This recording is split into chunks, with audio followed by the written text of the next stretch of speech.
What's up guys? So for this video maglalagay tayo ng coil spacer tsaka shackles dito sa ating Estrada.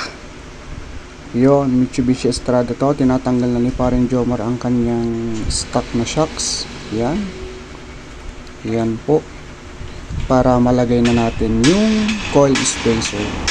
Ito po ay 2-inch lip. So ito na yung shock absorber niya, natanggal na. Tapos ilalagay natin yung option na coil spacer. So ito po. So ako yan, tinitas ko kung sakto yung butas ng tatlo yun sa shock mounting dun sa coil spacer. At yun, sakto naman siya. Yan, okay, approve. So yan, ilalagay ko na yung mga tornilyo niya. Tapos hihigpitan lang. Yan, shoutout kay Kuya Rex. You know. Yan, sige, higpit lang.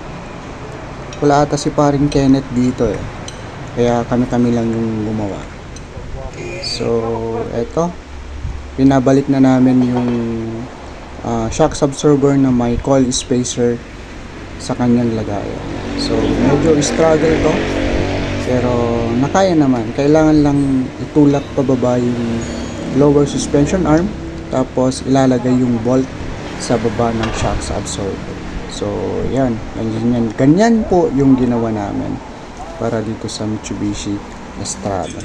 So, ito na yung nalagay na natin yung shock absorber na may coil spacer. Yan, coil spacer. Ayan. Taas-taas na yan. So, ganyan po siya. Ganyan po yung itsura. So, sa likod naman, shackles yung nilagay at linagyan din ng sway bar para mas smooth sa cornering. So yan po, 2-inch lip po yan. So napaka-effective po ng sway bar para sa cornering, para hindi po tumagilid yung sasakyan. So after po na malagyan ng shackles tsaka coil spacer, kailangan po natin i-realign kasi mag-iiba po yung alignment. So yan, ito na po siya. Dito lang sa Wheel Point Auto Care dito sa San Nicolas, Ilocos Norte. So, ito na po yung finished product natin. Yan. Sobrang taas na oh. Higit 2 inches pa yung tinaas ng unit. So, pwede nang lagyan ng mas malaking goma. Wala nang sayad yan. Pero, given na po natatanggalin yung mudguard sa may harapan. So, yun po. Salamat. God bless. Yan.